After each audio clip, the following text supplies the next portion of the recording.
Salut à tous, c'est KingLo06 et aujourd'hui on se retrouve pour une nouvelle vidéo par rapport pour le let's play en fait, pour commencer le let's play. Avant j'ai dit que je faisais une vidéo sur les résumés des 3 The Witcher, mais avant il faut parler du personnage principal de The Witcher. Alors voici les livres, hein. D'accord, voilà. Alors tout commence, la légende de The Witcher. The Witcher en anglais veut dire sorceleur, donc voilà. La légende commence par l'accouplement d'un grand guerrier et d'une magicienne qui donna naissance à un bébé, un jeune bébé. Malheureusement, ce couple ne pouvant pas éduquer ce bébé-là, euh, les abandonna dans un fort, dans le fort de Kaer Morhen. Il laissa ce bébé-là à des êtres mutants formés au combat pour chasser des monstres, et il décida de l'abandonner là-bas pour pas l'abandonner et qu'il crève quoi. Et le sorceleur qui a accueilli ce bébé-là était Vésimir. J'en ai déjà parlé par rapport à l'école des sorceleurs. Donc Kaer Morhen, le fort des sorceleurs de l'école du loup. Geralt, très jeune, subit un entraînement intensif par rapport à la chasse à la chasse aux monstres. Et ensuite, il décida de le former en tant que sorceleur. Du coup, il y avait plein de gamins avec eux, dont l'un qui était Eskel, voilà, un sorceleur à l'école du loup. Ils étaient meilleurs amis tous les deux. Et donc, il s'entraîna, il passa à l'entraînement de la course intensive. Voilà, il court, entraînement des épées, il s'entraîne, tout ça. L'entraînement du pendule, vous le verrez dans le Let's Play The Witcher 3.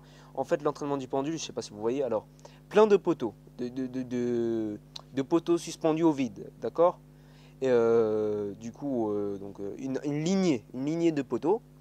Donc pour se déplacer, il faut sauter de poteau en poteau, du coup suspendu au vide, c'est un peu chaud.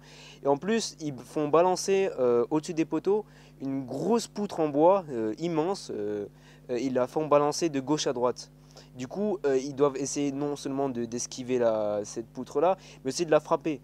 Et du coup, il faut sauter de poteau en poteau, esquiver sur des petites poutres. Et ils les font les yeux bandés. Du coup, il faut être rapide, endurant, du coup, c'est super difficile. Gérald a fait cet entraînement, il a galéré mais il y est arrivé. Et ensuite, l'un des plus grands entraînements, le plus grand entraînement, l'épreuve des herbes, c'est-à-dire les mutations. Donc, il a très bien subi les mutations, contrairement à beaucoup d'enfants. Est-ce qu'elle y a subi, voilà. Et en fait, ils ont vu que Gérald avait tellement bien pris cette mutation-là, qu'ils ont décidé qu'avec lui spécialement, d'en faire une deuxième. Et ça a réussi. Mais malheureusement, cette deuxième mutation lui a donné ses cheveux blancs.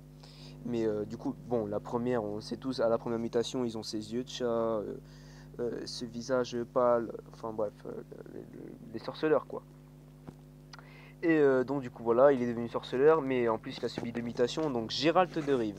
Au début, il ne savait pas comment s'appeler, il se nomma Gérald, un nom super long, enfin bref, je j'ai pas trop les notes sur moi, mais il avait choisi un nom trop long et qui faisait trop chevalier de l'ancien temps, tout ça. Du coup, Vésimir choisit Gérald de Rive, mais il n'est pas né à Rive, donc on l'a appelé Gérald de Rive comme ça.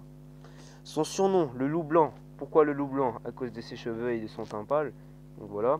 Et aussi le boucher de Blaviken. On en viendra. Donc, The Witcher, le tome du livre 1. Alors, le dernier vœu. Pourquoi? En fait, on découvre le personnage d'Hérald. Hein. Gérald de Rive est un homme inquiétant, un mutant devenu le parfait assassin en ces temps obscurs. Ogre, ghoul et vampire pullulent. Et les magiciens sont des manipulateurs experts contre ces menaces.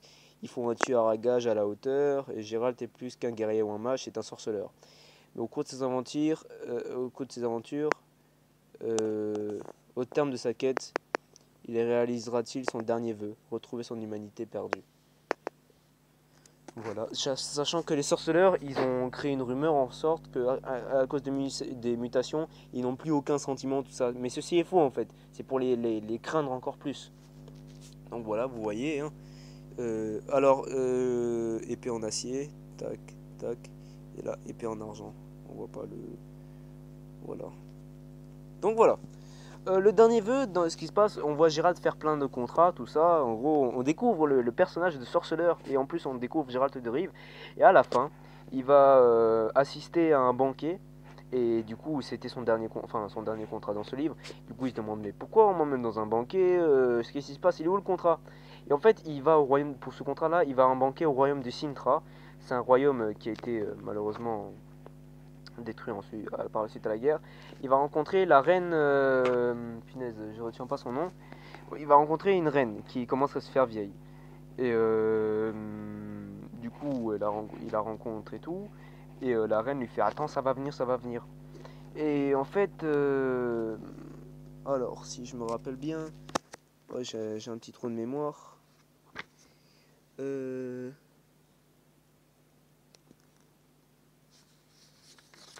Alors attendez, hein. Alors en fait, je crois que la fille qui est la princesse Pavetta, voilà, elle a du sang ancien, c'est un pouvoir immense, inimaginable, téléportation, tout dans le truc. Elle fait une crise justement, et c'était énorme. Et il me semble que le mari à la princesse Pavetta était un loup-garou. Alors renseignez-vous, hein, franchement, voilà. En gros, il s'est passé tout un boucan. Et Gérald leva la malédiction de la lycanthropie de ce mec et délivra la princesse Pavetta de cette crise. Et justement, la reine lui proposa une prime, tout ça. Et Gérald demanda une fille. Parce qu'il manque il n'y a plus d'enfants à entraîner. Et il n'y a jamais eu de fille sorceleuse. Du coup, la reine a dit ok, ben, la première fille de ma fille, en gros la fille de la princesse Pavetta, sera à toi. Voilà. Donc c'est là le dernier vœu. Voilà, c'est le dernier vœu de Gérald. Dans l'épée de la Providence, alors nous voyons que Gérald de Rive n'en a pas fini avec sa vie errante de tueur de monstres, fidèle aux règles de la corporation maudite des sorceleurs. Gérald assume sa mission sans faillir, mais la rencontre avec la petite Cyril, l'enfant Ellie, va donner un sens nouveau à l'existence de ces héros solitaires. Voilà, en gros, dans ce livre, il va aller chercher Cyril. Non, il a perdu Cyril, et en fait, il la retrouve par hasard. Il est blessé dans... Il est blessé dans la forêt des elfes, en fait, une forêt... je ne me rappelle jamais de leur nom, mais ils ont bien un nom, c'est les oreilles, les oreilles d'écureuil, je sais plus. Hein. Mais c'est des femmes archères, tout ça, et tu entres, tu te fais défoncer, quoi. Tu peux pas, aucun humain a réussi à entrer. Justement, quand tu es dans leur village, il faut avoir les yeux bandés pour pas découvrir leur royaume, tout ça, leur système de vie. Du coup, Gérald, il a été blessé et a été recueilli par la reine de ce village, qui est la reine elfe, une elfe avec des cheveux blancs, enfin, je sais pas quoi, une super puissante, a été recueilli par Gérald car c'est son ami.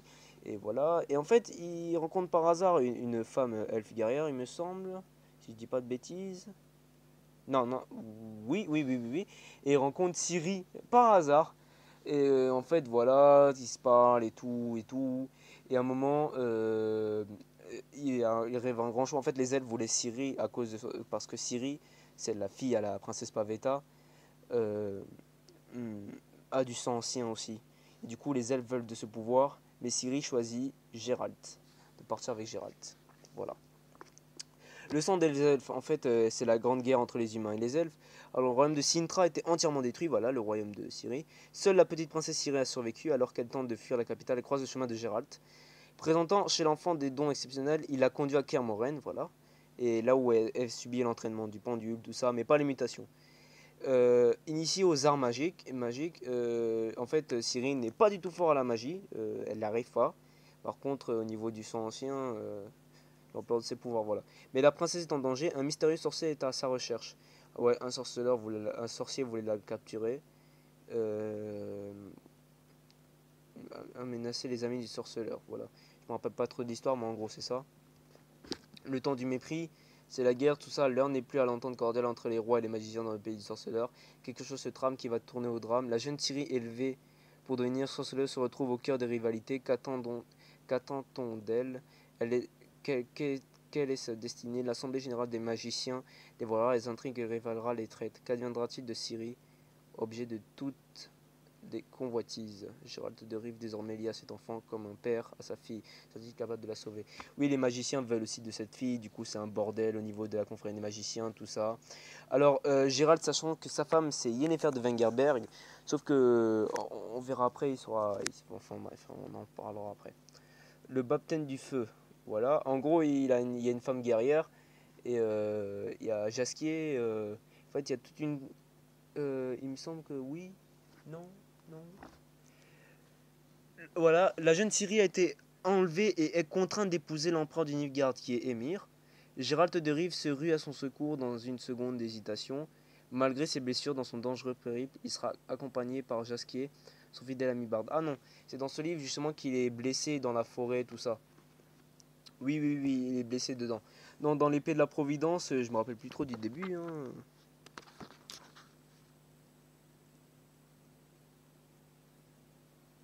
Donc attendez.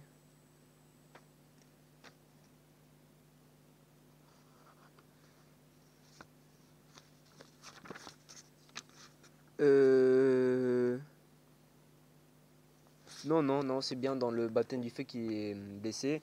Il y a une autre elfe guerrière avec qui il faisait la route. Il sera accompagné par Jasquier, son fidèle Amiba et d'autres compagnons de fortune. Oui, là-dedans, il y aura Zoltan, il va rencontrer un ami qui sera Zoltan. Il va rencontrer Régis, un vampire, une elfe guerrière, et ce sera des aventures totalement périlleuses, tout ça. Euh, Dans l'autre, le 6, la tour de l'hirondelle, j'ai lu le début. Elle explique Ciri, on explique un peu son histoire. Et la Dame du Lac, je vais pas spoiler. Et dans la saison des orages, c'est une autre histoire. Gérald a perdu ses épées, tout ça, c'est le bordel. Voilà. Alors, The Witcher 1, Gérald en fait perd la mémoire. La chasse sauvage est poursuit. La chasse sauvage, c'est quoi? C'est des démons qui sont arrivés en même temps que les monstres à cause d'une conjonction, c'est-à-dire le monde, notre monde à nous, fusionne avec un monde de magie et de monstres. Et la chasse sauvage en a profité. La chasse sauvage sont des elfes qui recherchent le pouvoir et surtout le pouvoir du sang ancien. Et justement, en ont profité de cette conjonction et se sont transformés en mi-cavalier, mi-spectre. Enfin, c'est vraiment chelou, c'est des démons, quoi, des ombres. Et du coup, ils recherchent le pouvoir du sang ancien. Et à chaque fois que Ciri utilisait son pouvoir, la chasse sauvage traquait Ciri. Et en fait, elle est en danger à cause de la chasse sauvage. Et, euh, et Gérald, on sait pas comment, mais Gérald a abandonné Ciri. Enfin, non, non, elle s'est téléportée dans un monde et Gérald l'a plus jamais revue. Enfin, bref. Et dans The Witcher 1, Gérald se fait poursuivre par la chasse sauvage. Et il a perdu la mémoire au cours de sa fuite, mais il a réussi. Alors, Eskel et Lambert le retrouvent en plein milieu de la forêt. Et du coup, Eskel et Lambert, je rappelle, c'est des sorciers à l'école du loup. Et le recueille et le ramène à Kaer Morhen. Alors, Vésimir et tout, il retrouve un petit peu la mémoire. Et il retrouve Triss Merigold qui est en fait sa maîtresse.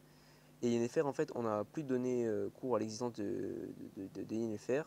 Et enfin, c'est un bordel tout possible. Et il essaie de récupérer la mémoire, sachant que un mage a volé les potions des sorceleurs. Du coup, c'est tout un bordel. Voilà, on recherche les potions de sorceleurs. Voilà, c'est ça l'histoire. Dans The Witcher 2, Geralt, il commence à avoir la guerre en fait. Enfin, dans les livres ça commence, mais là ça a pris une grosse ampleur. Et Geralt est contraint d'aider le roi de Téméria. C'était un empire des royaumes du Nord. Et contraint à aider ce roi-là. Et malheureusement, il a été pile pour le mauvais endroit. Un assassin a tué ce roi-là, juste en face de Geralt. Et cet assassin s'est enfui. Et du coup, les gardes sont arrivés pile poil à ce moment-là. Ils ont cru que c'était Gérald. Du coup, tu as tout un bordel pour rechercher cet assassin pour prouver ton innocence. Et cet assassin-là est un sorceleur à l'école de la Vipère et un vieil ami de Gérald qui est Leto de Gouleta. Voilà, voilà c'est l'histoire. Donc voilà, c'est tout pour les résumés. Voilà, on se retrouve peut-être pas tout de suite, peut-être demain pour The Witcher 3. Allez, n'hésitez pas à liker ma vidéo, à vous abonner, à surtout partager. Pas les vidéos, je vous demande pas de partager mes vidéos, mais partager le contenu. Dites-vous aux fans de The Witcher ou aux fans de jeux RPG ou ceux qui se font chier sur YouTube, qui recherchent des aventures, tout ça, en jeu vidéo, et ben voilà, vous serez servis. Allez, ciao, allez, salut.